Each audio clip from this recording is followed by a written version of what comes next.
Salut tout le monde! Comme promis, aujourd'hui, nouvelle vidéo sur les métavers, et pas des moindres puisqu'on va parler de Decentraland, qui est le métavers le plus installé de tous. Decentraland, ça a été créé en 2017, et dessus, les utilisateurs peuvent créer, expérimenter et monétiser leur contenu et leurs applications. C'est une plateforme de réalité virtuelle décentralisée, basée sur la blockchain Ethereum. Alors je pense qu'il y a quelques crypto-investisseurs dans les commentaires, je pense que l'Ether ça vous parle. Si. De la même manière que The Sandbox, Decentraland, c'est une plateforme qui a été énormément mise en lumière depuis l'annoncé de Facebook se renommant Meta, et c'est, je pense, celle qui récolte le plus de hype actuellement. Alors pourquoi Decentraland récolte autant de hype? Premièrement, on peut acheter des parcelles de terrain et les designer.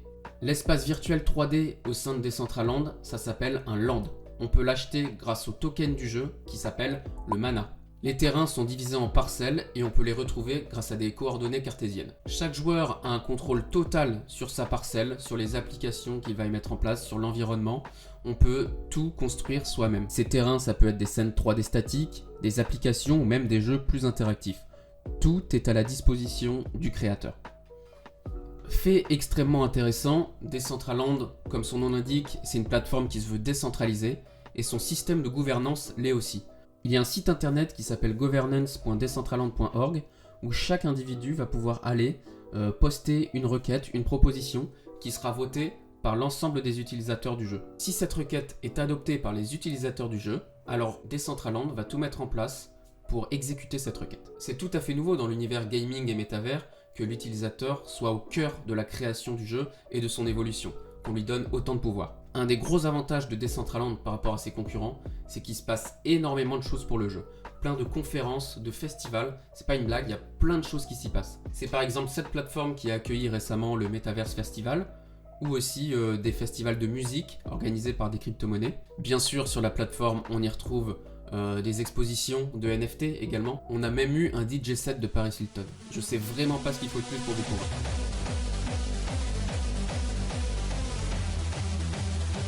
Alors on l'a évoqué un peu tout à l'heure, mais on va entrer dans le concret, on va parler argent, je sais que ça vous intéresse. Je vous l'avais dit lors de la dernière vidéo, que ça valait cher pour se faire une place dans les métaverses, pour pouvoir acheter un terrain ou même acheter quelques assets. Bien avec Decentraland, c'est bien pire. C'est une plateforme qui pour le moment est très élitiste. Il y a quelques semaines, un terrain s'est vendu sur le jeu pour la somme de 2,4 millions de dollars. Pour un terrain virtuel. Alors c'est pas n'importe qui a acheté le terrain. C'est une filiale d'un site qui s'appelle token.com qui est très actif dans le milieu de la crypto-monnaie. Donc c'est des milieux où il y a énormément d'argent, c'est pour ça qu'on a des transactions aussi élevées. Si vous voulez vous-même acheter un land, actuellement le prix d'entrée c'est 3-4 000 mana, sachant que le cours du mana est à l'heure où je tourne la vidéo à 3 €. Ce qui vous fera du coup un total de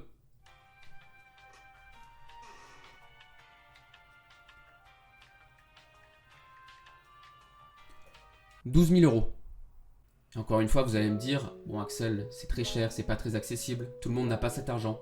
C'est vrai, mais dans Decentraland, vous pouvez avoir un métier et avoir des revenus. Est-ce que c'est pas génial? Vous pouvez littéralement travailler dans un casino sur le jeu. Vous pouvez devenir créateur de mode, créer des vêtements qui seront utilisés par les joueurs du jeu. On peut juste acheter une table de blackjack dans un casino du jeu et récupérer juste les revenus. Sur internet, on peut même acheter en groupe à plusieurs des terrains, des casinos. C'est vraiment comme dans la vraie vie. Voilà. Et aussi, on peut être organisateur d'événements. Avoir un terrain et inviter des gens pour quelconque raison, pour une exposition de NFT encore une fois, pour un DJ set. Voilà, donc là on se retrouve sur Decentraland et ça, c'est mon avatar. Okay, let's go.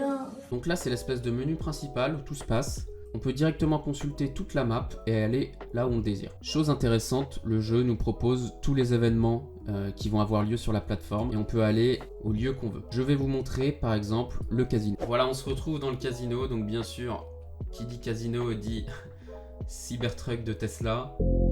This is Elon Musk. Une petite Lamborghini si je dis pas de bêtises. 12 seconds later. Je vais mettre 250 sur le rouge. Et on est parti.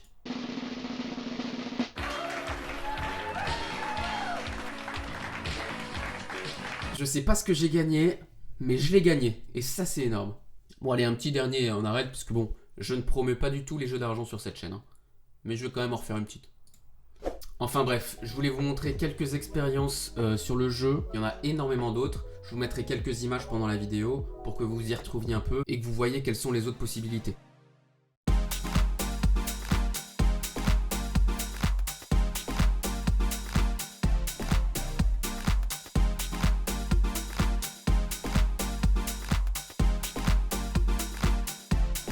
Pour conclure sur cette expérience Decentraland, c'est très prometteur. On a vraiment le côté métaverse où les gens se retrouvent en ligne pour des événements, pour des occasions particulières ou même pour la vie de tous les jours, que ce soit...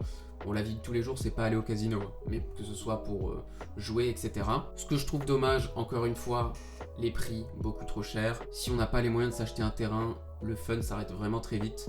Autre petit bémol, ou pas d'ailleurs, c'est pas très drôle. C'est pas un jeu, c'est plutôt un univers parallèle, mais on s'amuse pas vraiment. Si je veux m'amuser, je vais lancer Rocket League. Je vais pas aller sur Decentraland. Voilà, c'est la fin de cette vidéo. J'ai vu l'intérêt énorme que ma dernière sur The Sandbox a suscité. Merci beaucoup à tout le monde pour tous vos retours. Je vais continuer à parler de ces sujets qui vous intéressent. Je sais que quelques personnes m'ont parlé des NFT et voudraient que j'en parle. Je peux faire ça, bien sûr. D'ici là, n'hésitez pas à vous abonner, ça m'encourage à continuer les vidéos avec régularité. Mettre un petit pouce bleu, vous connaissez maintenant. Hein. Merci encore et à très bientôt.